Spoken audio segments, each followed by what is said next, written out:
Voltamos para o terceiro bloco do Diversidades de hoje, com a presença do promotor Sérgio Diefenbach, que vem nos colocando todas essas situações e consequências que foram trazidas pela cheia histórica e catastrófica que tivemos no mês de maio.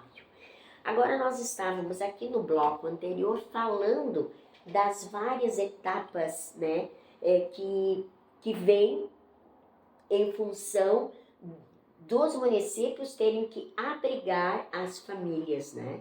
Então, tu estavas elencando as 4 fases e a fase dos abrigos é a fase 2. É a fase 3 já, é a fase de 3. resposta. Isso. Fase de resposta. E tu colocavas também que os abrigos têm muito a desejar. Pelo que sei e pelo que acompanhei nas notícias, a promotoria faz esse controle. Porque vocês estiveram em Arroio do Meio, Sim, né, fazendo sim. esse trabalho. Na verdade, fazer o controle é uma pretensão muito grande. Nós fazemos um acompanhamento, tá? E uma verificação de como é que o poder público está fazendo a gestão desses espaços. Tá? E aí, bem interessante esse tema. E como eu dizia, nós temos 4 grandes fases envolvendo desastres: a prevenção, a preparação, a resposta e a recuperação, a reconstrução. Cada uma dessas 3 fases engloba um universo enorme que precisa planejamento e projeção. Mas vamos voltar aqui então na fase 3. Por que a fase 3? Bom, aconteceu o desastre, deu a cheia, ou aconteceu o incêndio, ou aconteceu o deslizamento, já aconteceu as atividades de resposta àquilo. O que elas implicam? Salvamento, médico, reconstruir ponte, enfim, o que for, e o abrigo, o acolhimento. Esse abrigo, ele precisa ter algo que nós não vínhamos tendo, que é planejamento e gestão de abrigos.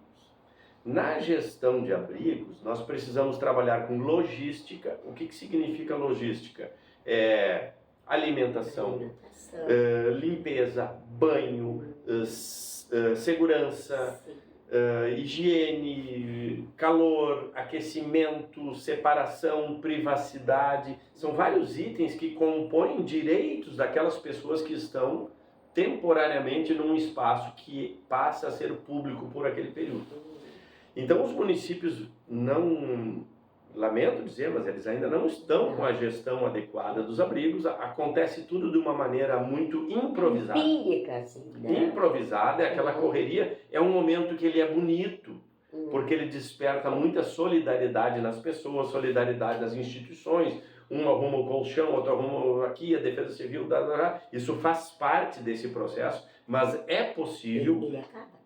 Ele tem um prazo de validade, o próprio voluntariado também ele vai perdendo a força. Né? Então isso é normal de que no auge do desastre tem uma grande fogueira de voluntariado, e é bom que seja assim, todo mundo ajuda, o helicóptero do empresário, o caminhão daquela empresa, todo mundo está ajudando, todo mundo. E foi muito ruim nesse período essa disputa que houve, que eu percebi meio de canto. Eu estava tão envolvido nas coisas, mas eu vi de canto que estava vendo muito essa disputa. Não, porque é o privado que está resolvendo, porque o público não faz nada, depois o público faz... Não, na resposta ao desastre, todos são importantes. Todos são importantes. Todos são importantes. Agora, incumbe ao poder público fazer o planejamento disso e a previsão para o próximo desastre.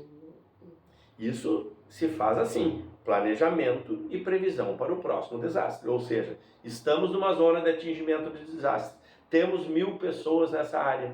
Quando acontecer, nós temos que estar preparados para isso. Né?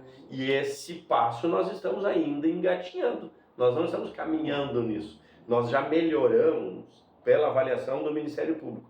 Desde setembro e novembro do ano passado para esta agora, estavam os municípios se preparando para melhorar. Melhoraram. Eles não estavam preparados, é bem verdade, para ter um número excessivo de pessoas que se tinham. O nosso teto era a cheia de setembro, que era a mesma de 41, que era um teto físico e um teto populacional. Só que agora em maio aumentou o público e por mais tempo. Então isso quebrou muito forte os municípios. Implica em quê? Assim, que agora, quando baixar a poeira, quando as pessoas conseguirem voltar ou para suas casas, ou para casas novas, ou para outras localidades, que se faça um novo planejamento. Sim.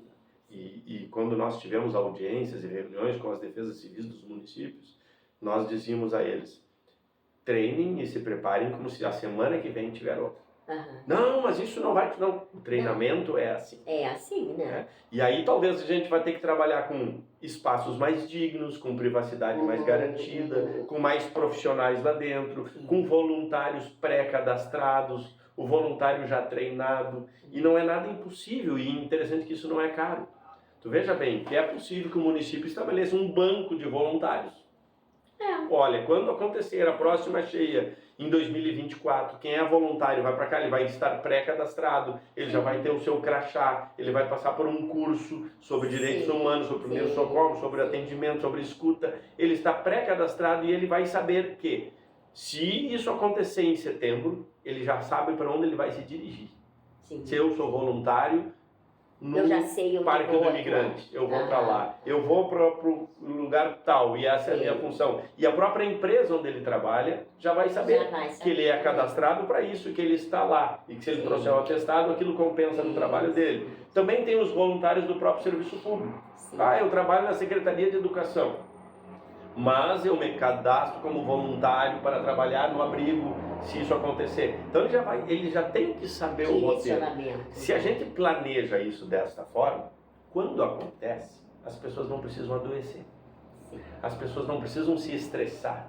As pessoas não precisam ficar 24 horas com olheira, trabalhando e correndo atrás. Eu não sobrecarrego um profissional, porque eu tenho que ter um profissional saudável trabalhando naquele espaço.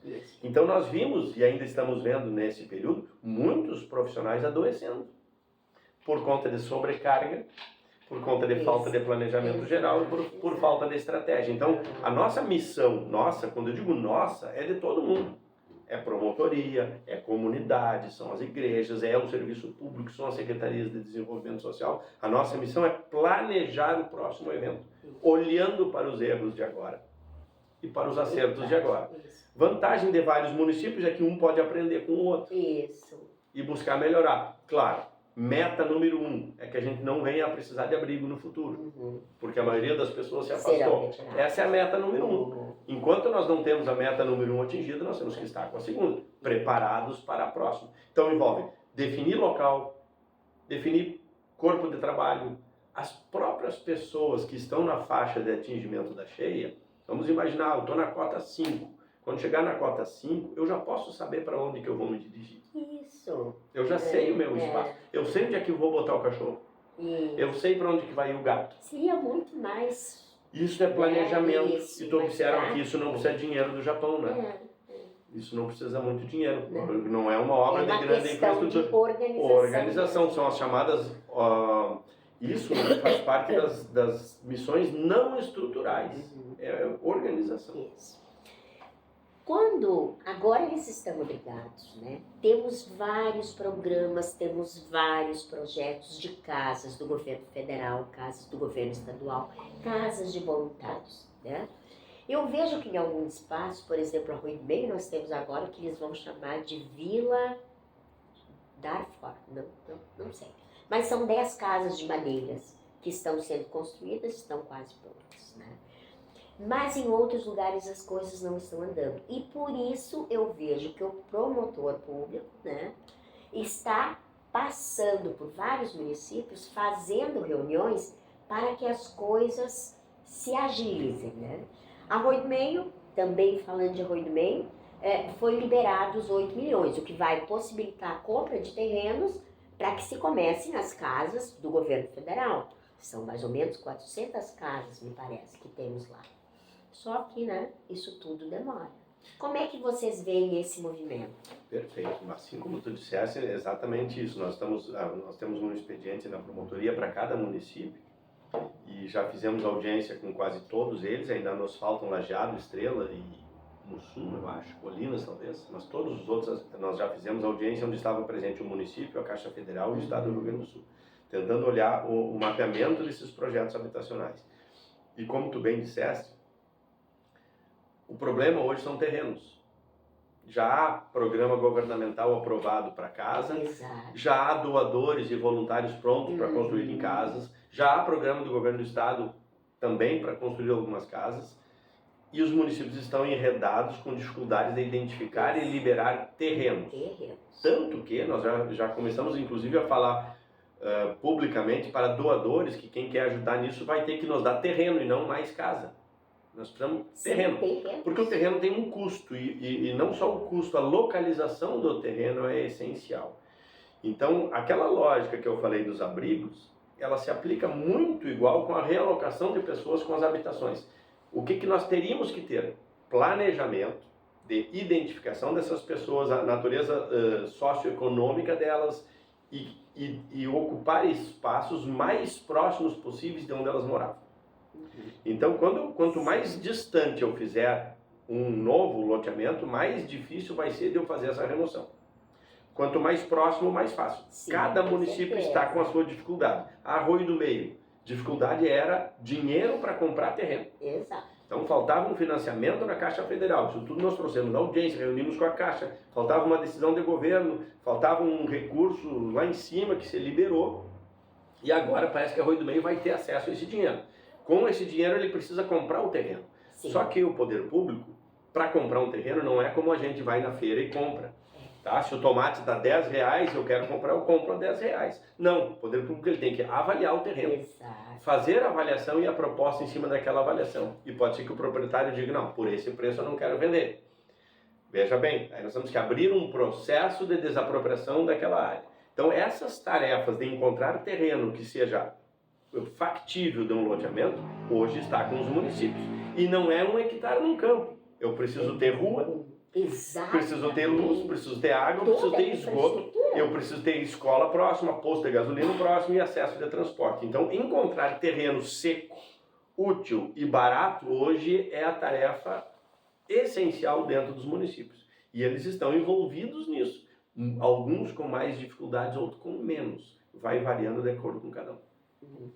Então, essa questão das casas e abrigos, nós temos... E como é que estão os outros municípios, assim? Variando muito. Venâncio Aires, tivemos uma audiência ontem que parece mais avançado até nas construções, embora que Venâncio Aires tenha um problema sério com Mariante, que é uma população que não quer sair da zona de atingimento, né? Mas alguns municípios nos preocupavam mais, Arroio do Meio era um que nós tínhamos muita preocupação, porque não tinha projeto para ser executado enquanto não tivesse terreno. E todos estão mais ou menos no mesmo tempo. Lajeado já está um pouco avançado com alguns projetos, Encantado também. Passo de Estrela e Cruzeiro. O Passo de Estrela e Cruzeiro ele está pendente também de terreno. Tá? O Cruzeiro do Sul já obteve um empréstimo, já tem um recurso para desapropriar. Então estão nessa fase de desapropriação de um imóvel para ali fazer o projeto habitacional. O que eu tenho dito às pessoas, e talvez eu deixe transmitir como final aqui, estas casas acontecerão. Nós só não conseguimos afirmar aonde e nem quando. Exato. E isso é a angústia. Tá? É angustiante, porque enquanto isso as pessoas estão ou no abrigo, ou acampadas na casa de um familiar, ou improvisadas na casa de mais alguém, outros tantos no aluguel social, que é um programa interessante, mas é um programa caro para os municípios, bancar aluguel. Mas então são situações ainda precárias e provisórias. Se eu estou no precário e no provisório, eu tenho angústia na vida das pessoas.